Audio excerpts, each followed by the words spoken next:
Hello everyone and welcome. Today we are going to look at fruits. Ebibala. Fruits ebibala. But please note, O is mostly used for singular items. A and R in Luganda are commonly used in plural. But please note, A and R can sometimes be used for special cases to refer to singular items. So let's start. Tomato. Tomato. Ennyaanya.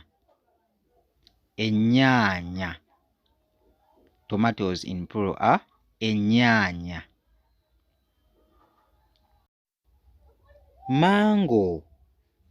Mango. Omuyembe. Omuyembe. Mangoes in plural are emiyembe. Hope you can note the difference. Orange. Orange. Omuchungwa. Omuchungwa. Oranges in plural are emichungwa. Emichungwa. Yellow banana. Yellow banana. Eryenvu. Eryenvu. Yellow bananas. Yellow bananas. Amenvu. Amenvu. Apple. Apple. Apple. Apple. Apples. Apples. Apple. Apple. Watermelon. Watermelon. Watermelon. Watermelon. In plural, watermelons are watermelon. Watermelons. Watermelon. Pumpkin. Pumpkin. Suju. Insuju. Pumpkins. Ensuju. Pumpkins. Ensuju. Eggplant. Eggplant. Biringanya. Biringanya. Eggplants. Eggplants. Biringanya. Biringanya. Lemon. Lemon. Nimawa. Nimawa oba nimu.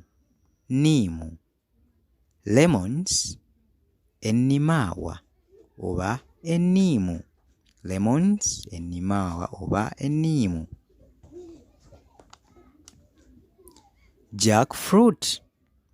Jackfruit. Fene. Fene.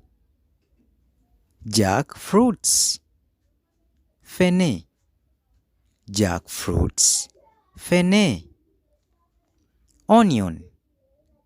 Onion. Akatungulu. Akatungulu. Onions. Onions. Butungulu. Butungulu. Pineapple. Pineapple. Enanansi. Enanansi. Pineapples. Enanansi. Pineapples. Enanansi. Passion fruit.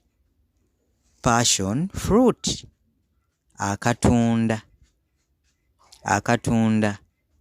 Passion fruits. Butunda. Passion fruits. Butunda.